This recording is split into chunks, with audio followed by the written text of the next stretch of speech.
Boy back in the building. I just took this minute made.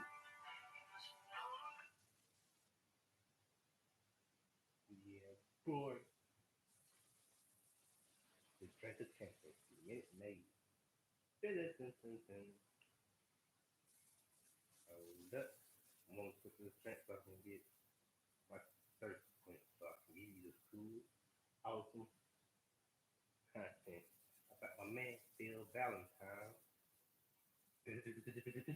Drum roll, please. It's your boy Stingray Cool back in the building. Back with another show. We want to talk about North Carolina. Phil Valentine. Woo! Bless the child. The one of them came a man all can do is text him and now and do his own thing. Listen to this minute made. I like peach, but today I got the fruit punch. Okay. Sorry I'm a little late. Had a long day at work. Had to get something to eat after work, so I can give you this good show. Okay. Let me get one little sip of this minute made, and I'll be ready. 5, 4, 3, 2, 1.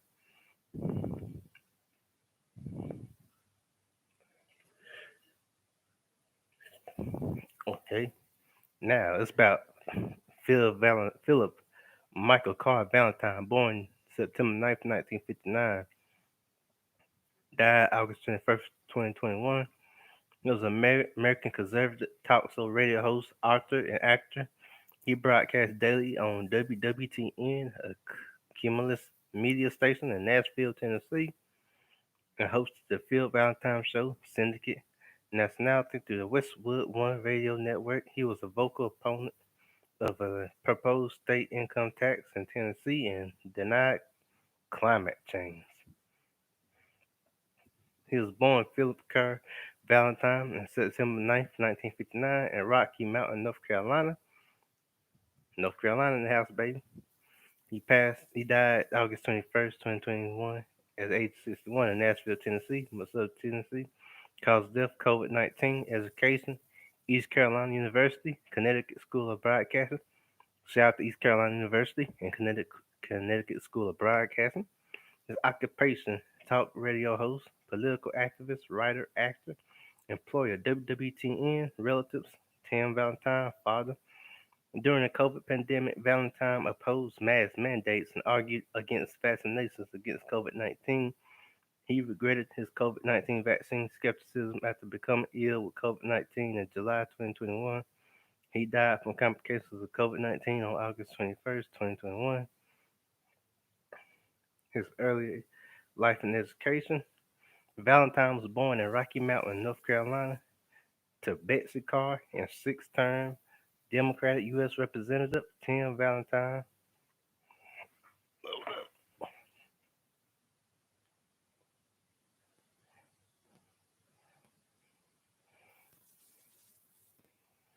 Okay,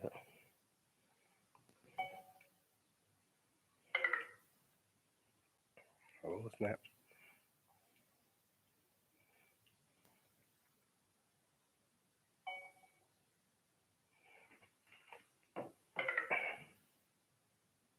Okay, yeah. Democratic Representative Tim Valentine. He was raised in Nashville, North Carolina. Valentine scored on IQ tests but received poor grades in school. He blamed his trouble concentrating in school on the attention deficit disorder, in other words, ADD. At 13, Valentine fronted a band called the Nashville Five. His father provided opportunities for gigs at Democratic Party events. He graduated from Northern Nash High School. Although he attended East Carolina University to study business, Valentine transferred to the Connecticut School of Broadcasting after a friend encouraged Valentine to go into radio because of his deep voice. Yeah. Okay. His radio career. Valentine began his radio career at small market radio stations in North Carolina after graduating from broadcasting school after the sudden death of his mother. See, when he was 21, Valentine moved to Nashville, Tennessee, where he sold health club memberships and worked part time as a disc jockey. After 3 years in Nashville, Valentine hosted a morning drive show from WLAC FM. He hosted a talk radio show on weekends in 1991. In June 1995, Valentine started the Phil Valentine Show, a talk show on Nashville radio station WWTN.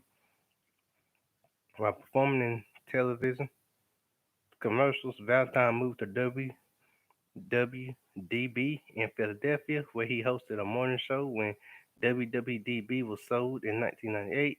Valentine worked in New York City at WABC in April 1998. Valentine resurrected the Phil Valentine Show in Nashville during morning drive time at WLAC AM. After 5 years, Valentine left WLAC to write a book. On July 8th, 2004, Valentine returned to talk radio at WWTN from 2007 to 2019. The national syndicate, The Phil Valentine Show, aired on 100 stations. Valentine ranked number 47 on the 2021 Heavy 100, a list of the top 100 radio talk show hosts as determined by Talkers. Uh, a Talk Media Trade magazine was voted best conservative in 2018. Nashville Senior Readers Poll in 2019. Valentine returned to broadcasting at WWTN, where he worked until his death. Other media. Valentine authored three nonfiction books: The Conservative's Handbook, defining the right position on issues from A to Z, right from the heart, the ABCs of reality in America, and Tax Revolt, the rebellion against an overwhelming, bloated, arrogant, and abusive government. He wrote three novels: The God Players, The First Face of Janus, and Babbage. On January 26, 2012, Valentine wrote and produced and starred in a documentary, An Inconsistent Truth, as a response to Al Gore and Inconvenient Truth. During the 2 weeks after he opened the single Nashville movie theater, it was country's top grossing film on a per screen basis. 2012, Valentine won an Excellence in Filmmaking Award at the Libertarian Anthem Film Festival and Best Documentary at the Nevada Film Festival in Las Vegas. Valentine appeared in 2014 movie Atlas Shrugged Part 3, who is John Galt. He performed in the episode ABC Strat Matrix television drama in 2015 movie The Secret Handshake. Valentine's screenplay Derek Dickens in The Dream won the first place in the 2015 Colorado Festival and was finalist in screenwriting contest, the Beverly Hills Film Festival and Atlanta Film Festival. His activism, his state income tax. In 2001, Tennessee Governor Don Sudeikis proposed a state income tax to overcome a budget shortfall. Tennessee lawmakers was at the impasse with Republican State Senator Marsha Blackburn tipped off Valentine that a vote to measure was inanimate, and Valentine, a vocal opponent of a state income tax, urged the listeners to swarm the Tennessee state capitol and voice their opinion. More than 2,000 of its listeners stormed the Capitol, honking horns, and breaking windows in that what became known as the Tennessee tax revolt. Valentine said Sudeikis committed political adultery after promising in his 1994 gubernatorial campaign to veto any state income tax. The measure failed in the statistics, and Valentine emerged as a hero among conservatives in Tennessee. COVID 19. Valentine was outspoken skeptic of wearing masks to prevent COVID 19 and suggested only those with underlying health conditions should be vaccinated against the illness.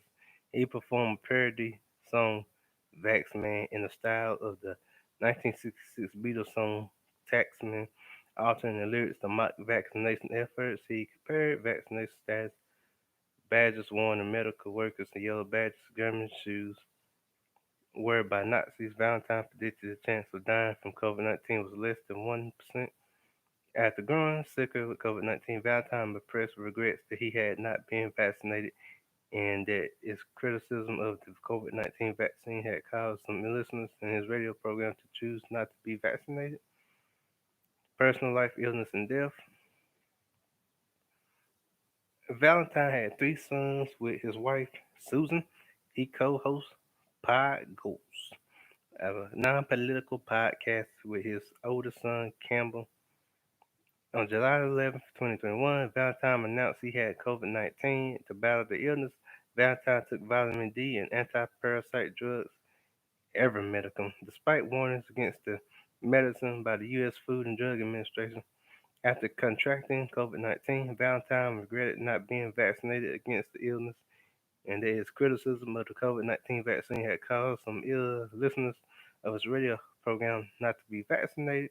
Valentine was placed on mechanical ventilation. Valentine was placed on mechanical ventilation on July 28, 2021. His brother Mark announced on July 30th, 2021, the Valentine required extracerebral membrane oxidation (ECMO), which acts as an artificial lung and heart for the body. Valentine died of complications of COVID-19 on August 21st, 2021. And that's the story of Phil Valentine. Now, whatever you feel about the vaccine, don't feel about it. If you take it, you take it. If you don't, you don't. That's all. Just get along and show love to each other. Peace and God bless.